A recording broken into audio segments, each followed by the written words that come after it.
HANOI, Vietnam, President Donald Trump said Russia's Vladimir Putin once again vehemently denied interfering in the 2016 U.S. elections during their discussions on the sidelines of an economic summit Saturday. Trump declined to say whether he believed Putin, but made clear he is not interested in dwelling on the issue. He said he absolutely did not meddle in our election. He did not do what they are saying he did, Trump said of Putin, speaking with reporters aboard Air Force One as he traveled to Hanoi, the second-to-last stop of his Asia trip. "Every time he sees me, he said I didn't do that. And I really believe that when he tells me that, he means it," Trump said, noting that Putin is very insulted by the accusation. Trump called the allegation an artificial barrier erected by Democrats, once again casting doubt on the U.S. intelligence community's conclusion that Russia tried to interfere in the election to help Trump win. Trump and Putin didn't have a formal meeting while they were in Vietnam for the Asia-Pacific Economic Cooperation Summit, but the two spoke informally several times on the event sidelines and reached an agreement on a number of principles for the future of war-torn Syria. But Trump made clear that the issue of Russian meddling in the election hovers over the leaders' relationship and said it jeopardized their ability to work together on issues including North Korea's escalating nuclear program and the deadly conflict in Syria. "Having a good relationship with Russia's a great thing. And this artificial democratic hit job gets in the way," Trump told reporters. "People will because of it." Trump danced around the question of whether he believed Putin's denials, telling reporters that pressing the issue would have accomplished little. "Well, look, I can't stand there and argue with him," Trump said. "I'd rather have him get out of Syria, to be honest with you.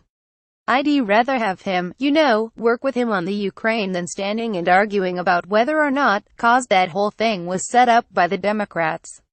Multiple U.S. intelligence agencies have concluded that Moscow meddled in the 2016 election to try to help Trump win.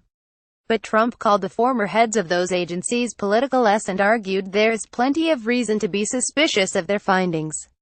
Trump's suggestion that he may believe Putin over his own nation's intelligence community is certain to reignite the firestorm over the issue of election meddling. Meanwhile, a special counsel investigation of potential collusion between Moscow and Trump campaign aides so far has resulted in 2 indictments for financial and other crimes unrelated to the campaign, as well as a guilty plea. Congressional committees have also been interviewing campaign and White House staff. Earlier Saturday, the Kremlin issued a statement saying the leaders had reached agreement on principles for Syria's future now that the Islamic State group has largely been pushed out.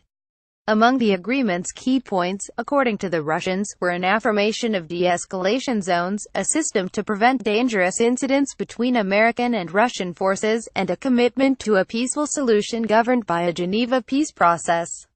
The Kremlin quickly promoted the agreement as the White House stayed silent. Trump told reporters that the deal was reached very quickly and that it would save tremendous numbers of lives.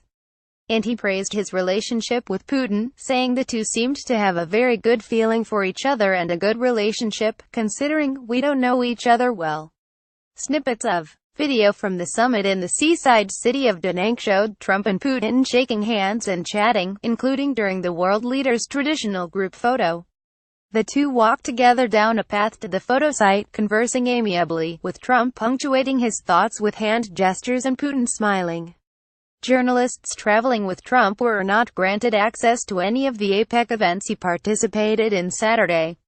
White House officials had worked quietly behind the scenes negotiating with the Kremlin on the prospect of a formal meeting.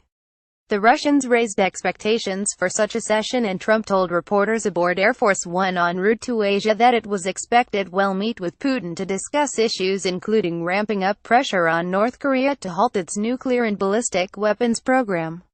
As speculation built, the two sides tried to craft the framework of a deal on a path to resolve Syria's civil war once the Islamic State group is defeated that Trump and Putin could announce in a formal bilateral meeting, according to 2 administration officials not authorized to speak publicly about private discussions and who talked to the Associated Press on condition of anonymity. But the talks stalled and, minutes before Air Force One touched down in Vietnam, White House Press Secretary Sarah Huckabee Sanders told reporters the meeting was off.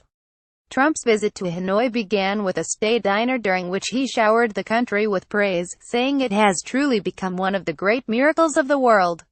On Sunday, he'll meet with the country's president and prime minister before heading to his last stop, the Philippines.